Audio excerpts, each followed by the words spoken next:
our 2019 charity quilt along. This is our block 8 called Cross with a Cross, and it's our very last block. So thanks for watching this with me and joining me and donating to Make-A-Wish in the description below. Moda will donate $10,000 to match, and Fat Quarter Shop also will. So we're hoping to raise $30,000 to $40,000 this year, and with your help we can do that. So I'm going to go ahead and get started and show you how to make this block. First, you're going to take your 2 Fabric A squares and cut them on the diagonal once. I'm going to use my Creative Grids ruler, and I'm going to really be careful that my ruler tip, or my ruler, is right on the tips of the squares. It's important to be accurate at this point. And you're going to have 4 of these triangles. And then what you're going to do is take a Fabric E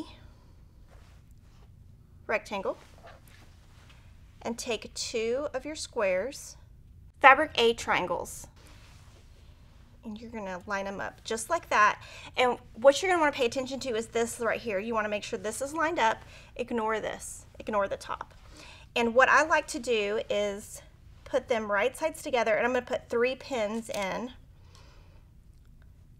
And I'm going to do this on both sides just to save myself time when I'm sewing.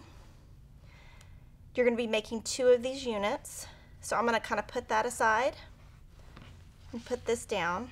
If this is too bulky for you, you don't have to do this. This is just something I do because I prefer to be pinned before I get to my sewing machine. And again, 3 pins on each side. And then what we're going to do is go to our sewing machine and stitch with the 1/4 inch seam on both of these seams. So we're going to start at this end where you're perpendicular.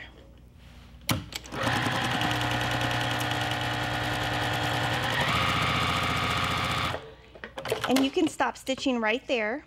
And then again, I'm going to start back on this same spot. You want to start from this end. You do not want to sew from this end. That way everything is lined up down here.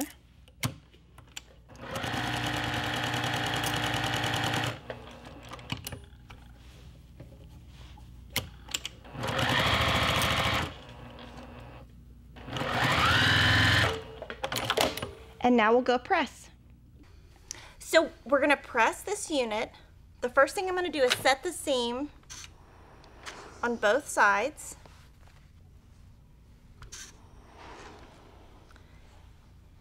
And then I'm going to press toward the white, and I'm going to do that by finger pressing this flat and bringing in the iron and just pressing down. You notice when I'm ironing, I'm not pulling. And then to finish our block, we're going to have made 2 of these units like this. You're going to lay them just like that. Then you're going to put together a Fabric C square and 2 Fabric E rectangles. And then we're going to put these together. To put these together, what you'll want to do is put this long rectangle on top, pin at both of these intersections. And then I like to pin out here at the tips. And then once in each center. Then you'll go to your sewing machine, stitch, come back, press, and then add your other side. And then this is how your unit is looking. And now we're going to turn the board over and we're going to be trimming this down. Now we have our unit and we're going to trim this down. This should be 9 inches. So what I like to do is use a square ruler. It can be anything that is bigger than 9 inches. So we need to trim it to 9 inches. So we're gonna basically measure from the center 4.5 inches away each time. So I'm going to show you how to do that. So on this Creative Grids ruler, I'm going to find the 4.5 line, which is right here, and I'm going to put that first on these 2 points. Then I'm going to find the 4.5 inches this way and put that way. So we've got 4.5 inches intersecting here and 4.5 inches intersecting here. And we're going to trim 2 sides. You can also do this with a rectangle ruler and just trim 4.5 inches away. I just think this saves time. So you're gonna turn that around. And again, we're gonna measure 4.5 and 4.5. And that will be your cross unit. And we will move on to the next step. So we're halfway done with the block. Now you're gonna take all of your fabric D squares and turn them into triangles by cutting on the diagonal once. You're gonna make sure your points line up.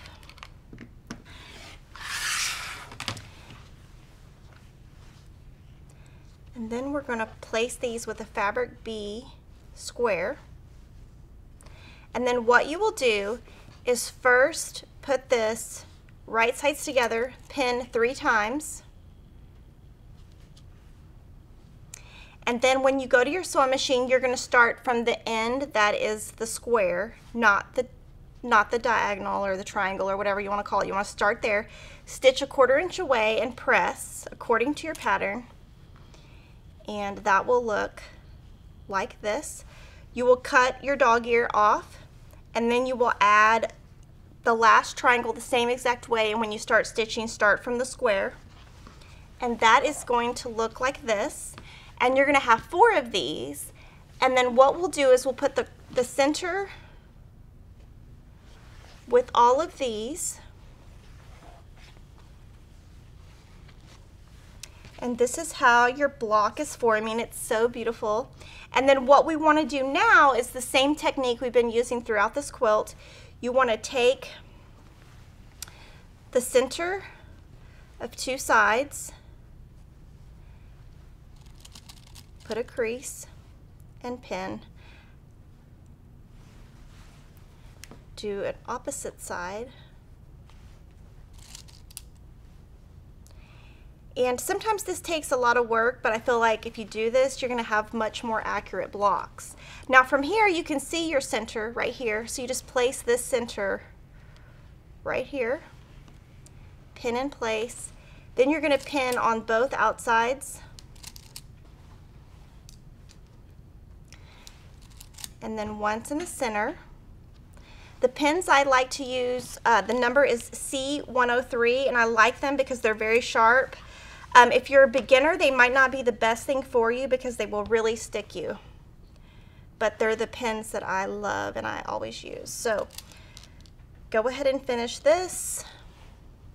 2 more pins, stitch with a 1/4 inch seam, and then press. And then you're going to add the last 2 the same exact method. And this is how your 12-inch block is going to look. And then these are your 6-inch blocks. And this is your cross with the cross block. And this is our very last Threadology block. I really want to thank you for all of your donations to Make-A-Wish.